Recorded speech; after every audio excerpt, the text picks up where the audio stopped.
Hi friend, আমাদের ডাল রান্না হচ্ছে এখানে রেসিপি। ভালো ডাল কিভাবে রান্না করে দেখুন। এই যে প্রথমে একটু তেল দিয়ে নিলাম, দিয়ে শুকনো ঝাল দিয়ে দিলাম। ওইদিকে শুকনো ঝাল দেওয়া হচ্ছে, এদিকে তার ডালটাকেও ভালো করে একটু মানে ঘষে ঘষে ডলে নিতে হবে ভালো করে ডালটাকে, ঠিক আছে। ওদিকে দেওয়ার পরে একটু রসুন দিয়ে দিলাম, দেওয়ার পরে একটু কারি পাতা দিলাম। এটা তোমরা দিতেও পারো, না দিতেও পারো, তবে দিলে ভালো একটু সেন্ট হয়। তারপরে একটু এই দিয়ে দিলাম মশলা একটু, দেওয়ার পরে একটু হালকা করে একটু কাঁচা লঙ্কাও দিয়ে নেব। দেওয়ার পরে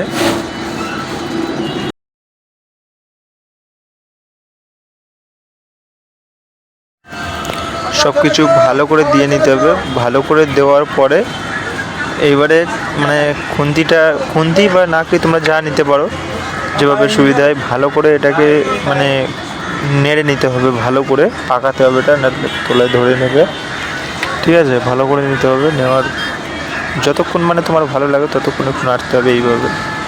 তারপরে একটু হোক, সেই হিসেবে এবারে একটু পেঁয়াজ দেবো, ঠিক আছে। এই মনে করে দিলাম, একটু পেঁয়াজ দিয়ে দিলাম ভালো। পেঁয়াজ দেওয়ার পরে আবার একটু ভালো করে নেড়ে নেবো, ঠিক আছে। তোমরাও একটু নেড়ে নেবে ভালো করে, যত মানে পাকাবে তরকারি তত ভালো হবে। এদিকে কিন্তু ডালটাও কিন্তু দেখছো তো এমন মানে কী করা হচ্ছে, এরকমভাবে আপনারাও একটু ডালটাকে ছেনে নেবে, ঠিক আছে, তাহলে আরও ভালো হবে, ঠিক আছে। নাড়ার পরে এবারে আমরা দেবো টমেটো। এই যে দেখছো টমেটোটা দিয়ে নিতে হবে ভালো করে। টমেটোটা একটু দিলাম, ওদিকে টমেটো দেওয়া হলো। তারপরে এদিকে কিন্তু ডালটা তুমি যতটা ঘন রাখতে চাও সেই হিসেবে, বা যতটা পাতলা করতে চাও সেই হিসেবে পানি দিয়ে নেবে। আর ওদিকে দেখো টমেটোটা দেওয়ার পরে ভালো করে নেড়ে নিতে হবে। আমরা এতটাই ঘন করবো, তাই এই জন্য এতটা পানি দেবো, আর দেবো না, ঠিক আছে। ওটাকে ভালো করে ওইদিকে মশলাটাকে ভালো করে পাকিয়ে নিতে হবে।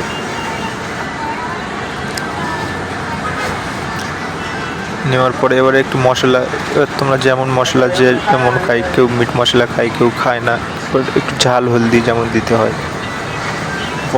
হালকা হালকা করে ধনিয়া গুঁড়ো যেমন পারেন আর কি দেবেন, যেমন খান আপনারা।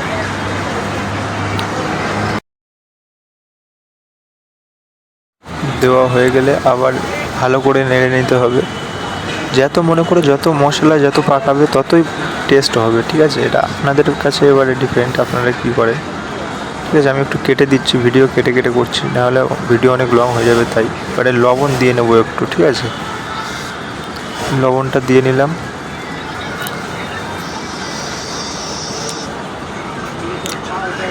এদিকে এটা গুঁড়ো ঝাল দেওয়া হচ্ছে, ঠিক আছে। আর বন্ধুরা, আপনারা যারা আমার চ্যানেলে নতুন আছেন তারা সাবস্ক্রাইব করবেন, লাইক করবেন, বেল আইকনটাকে বাজিয়ে দেবেন।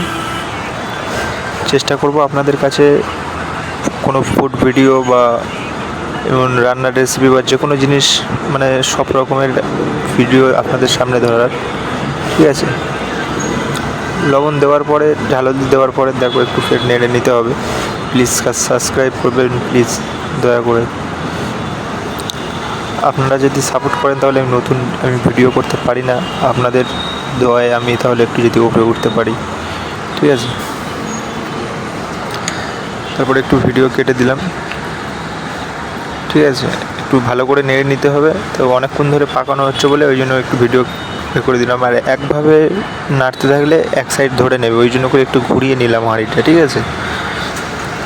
নেওয়ার পরে একটু ভালো করে নেড়ে নিলাম। এদিকে ডালটাকেও বসতে দিচ্ছি না তোলায়, ওই জন্য এটাকে একটু নেড়ে মানে পাকাতে দিচ্ছি, ঠিক আছে। হ্যালো বন্ধু, এইবারে দেখো ডালটাকে এবার ঢেলে দেবো এতে, ঠিক আছে। অনেক করে কষানোর পরে একদম লাল মশলা পুরো লাল হয়ে গেছে। ঢেলার পরে দেখুন ডালটাকে ঢেলার পরে কত সুন্দর দেখাচ্ছে, ঠিক আছে, এবার একটু ভালো করে নেড়ে নিতে হবে, নাহলে মশলাটা ডালের সাথে মিশবে না, ঠিক আছে।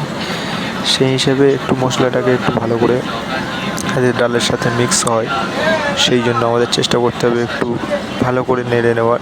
চলো একটু নেড়ে নিই আমরাও, ঠিক আছে। দেখো কত সুন্দর লাগছে ডালটাকে, ডাল বলে মনে হচ্ছে আপনাদের? বলুন, কত সুন্দর।